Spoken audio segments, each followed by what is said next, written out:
Il s'agit d'une association qui a été mise en œuvre par un ensemble de cadres intellectuels de ce pays, soucieux du développement de ce pays et qui ont pris en charge la responsabilité de s'organiser pour rendre au pays ce que le pays leur a donné, c'est-à-dire contribuer à toutes les réflexions qui peuvent permettre aux politiques publiques qui sont élaborées et mises en œuvre par les autorités de la République à ce que justement ce pays vraiment se développe, ce pays se pacifie, que ce pays soit expliqué son état réel, en tout cas c'est expliqué à ses enfants, que aussi nous puissions, de par nos différentes expertises, contribuer justement à aider les autorités en tout cas à asseoir des politiques publiques qui répondent davantage aux intérêts des populations.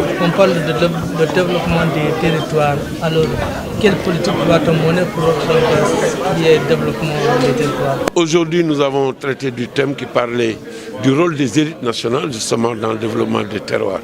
Le président de la République, puisqu'il en a la légitimité, a défini une grande ambition pour le Sénégal qui s'appelle le plan Sénégal émergent.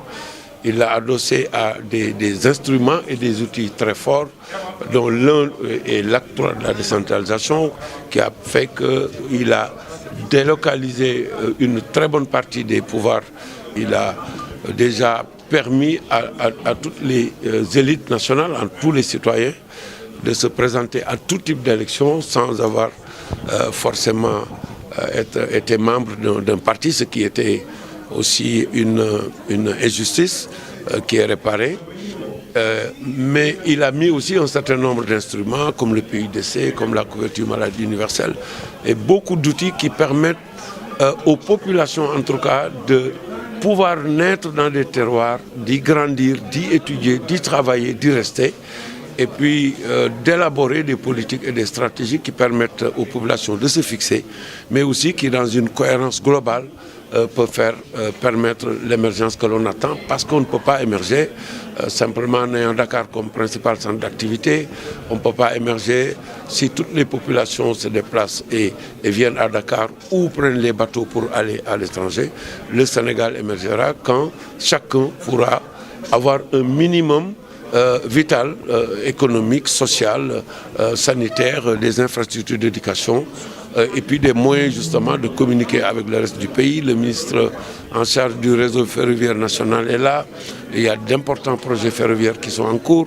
Le PUDC a réglé beaucoup de problèmes et continue d'en régler encore sur l'accès à l'eau potable, sur l'électrification, sur les pistes cyclables. Et c'est tout ça qui fait que nous avons dit que nous les élites, nous avons l'obligation, puisque nous sommes souvent des privilégiés qui avons eu la chance d'étudier, qui avons eu le privilège de la République, mais qui nous cantonnons dans nos conforts et dans nos privilèges à Dakar, et que nous avons un devoir de redevabilité et de retour vers nos terroirs respectifs pour porter justement ces projets avec eux, parce que nous les comprenons, parce que nous avons la capacité de les affiner. Voilà, ce que nous voulons, c'est que d'abord, nous sommes des intellectuels, et ça c'est vraiment important, qu'on soit politique, qu'on soit de la société civile ou qu'on soit acteur tout court, on est d'abord académiquement des intellectuels. Et la politique en tant que telle n'est pas un métier. Si le ministre est un ingénieur, j'en suis un, le président de la République, le Premier ministre. Tous ceux qui sont aujourd'hui dans les sphères politiques sont des cadres de haut niveau. C'est pourquoi d'ailleurs, j'agréais tout à l'heure mon ami Faye qui parlait de la difficulté qu'on avait à qualifier un technocrate.